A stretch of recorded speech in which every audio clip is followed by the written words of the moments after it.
actual experience exceeds all expectations and is something that's hard to put into words.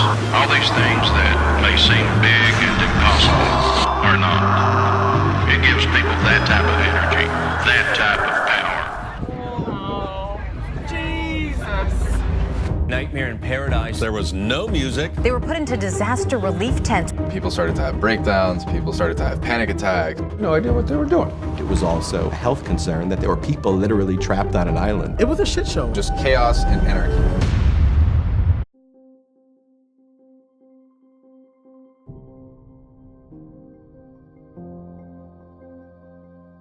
Il n'a jamais mesuré les conséquences des actions qu'il allait poser.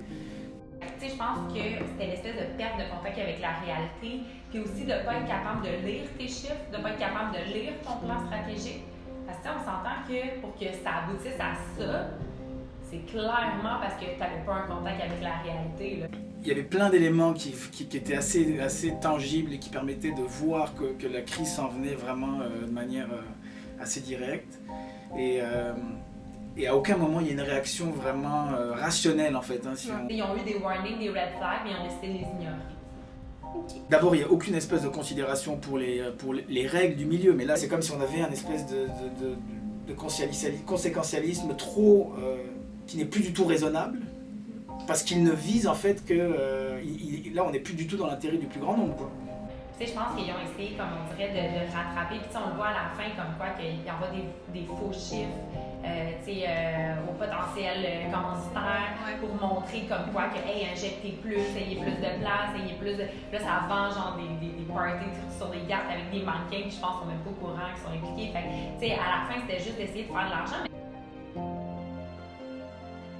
Ils ont tellement été dans le déni par rapport à ça, que jusqu'à la toute fin, en fait, ils n'arrivent toujours pas à voir la réalité en face. Alors, il y a vraiment eu et un manque de transparence du côté de l'organisation, ça c'est clair, et clairement un manque d'honnêteté de la part. S'il avait été transparent, à un moment donné, où il y a un point de bascule à un moment donné, où il peut encore, en étant minimalement transparent, même pas juste sauver les apparences, mais dire aux gens, pour des raisons qui s'expliquent bien en plus, que finalement, ça sera pas exactement ce que les gens pensaient que ça serait.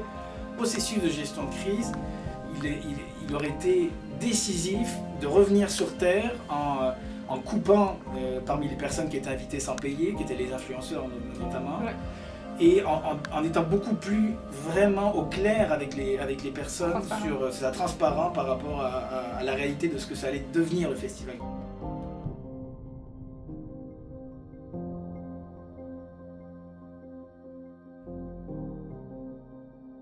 Moi, je pense que ça aurait été d'avouer comme quoi qu'il était dans le tort, d'avouer, de s'excuser, etc.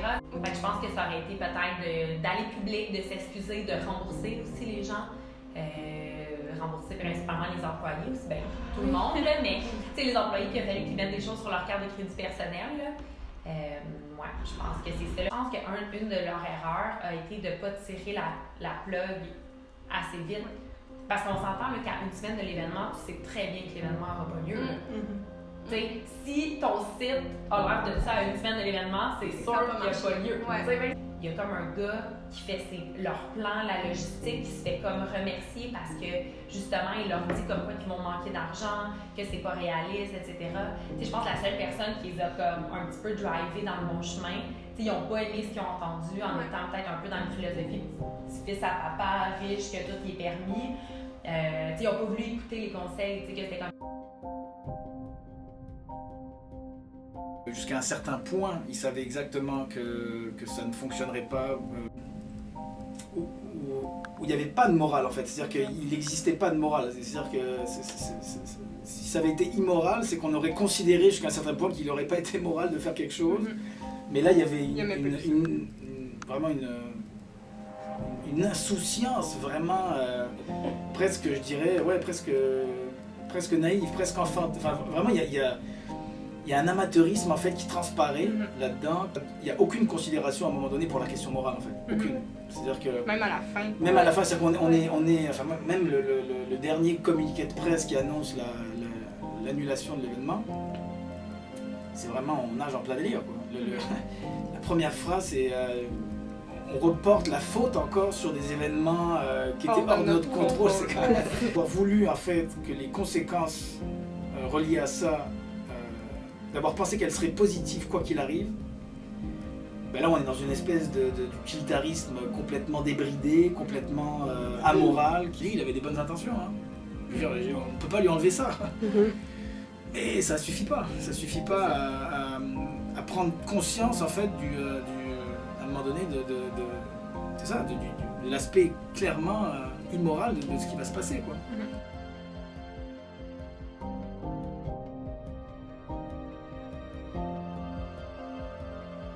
C'est-à-dire que comment est-ce qu'on dialogue avec chacune des parties prenantes, tout en prenant en considération aussi que les conséquences d'une telle aventure, elles ne m'impactent pas moi seulement en tant qu'organisateur. S'il faisait ça dans son sous-sol tout seul, je veux dire, ça n'a pas la même importance évidemment.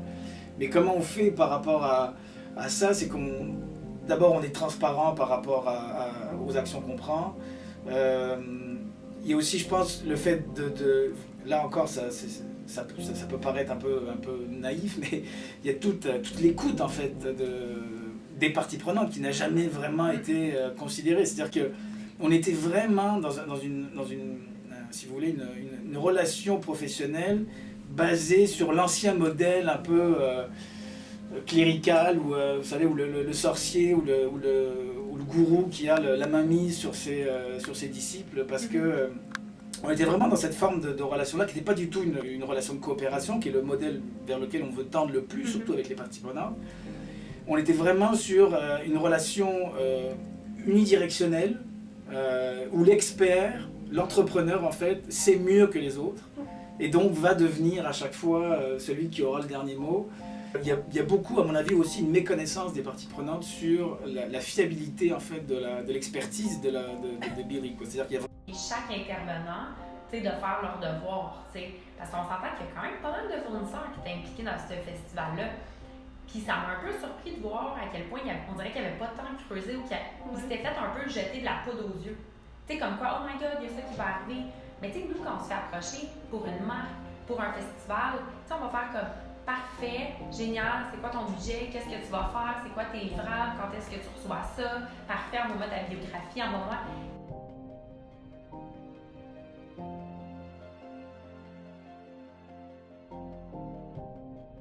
Il y a eu énormément de changements dans le marketing d'influence entre l'annonce, la promotion et aujourd'hui. Maintenant, il faut indiquer que la campagne est sponsorisée, le hashtag ad, etc. Règle qui n'était pas vraiment en vigueur au moment de la promotion de ce festival-là, ce qui fait que les gens ne savaient pas nécessairement que justement tous les mannequins de ce monde étaient payés pour divulguer cette photo, cette vidéo-là. Les gens s'en doutaient, mais les gens ne savaient pas à ce point-là. Versus si ça avait été indiqué clairement comme quoi ils étaient payés pour divulguer cette information-là. Déjà là, les gens sont comme « Ah, OK, ils sont payés, fait ça va doser un petit peu plus l'impact du post. » Le gars, en fait, qui était le directeur marketing, je sais qu'il y a d'autres employés qui parlent à un moment donné, qui disent un peu comme quoi qu'il n'était pas habilité à ce rôle-là. Tu veux pas, le marketing, c'est un peu tous les investissements publicitaires, les influenceurs, etc. C'est un peu ce département-là, habituellement, qui va régir les investissements à ce niveau-là. Lui, peut-être qu'effectivement, il n'a pas tenu la selle ou il ne connaissait pas ses chiffres parce qu'il a autorisé, justement, de payer aussi cher autant d'influenceurs versus comme cet argent-là aurait peut-être été mieux utilisé ailleurs. Je pense que ça a été là la lacune de ne pas avoir les bonnes personnes en place, de ne pas avoir assez de temps, puis d'un peu penser la pensée magique que l'événement se fait en claquant des doigts.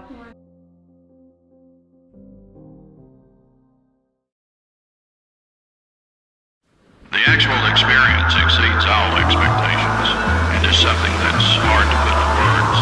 All these things that may seem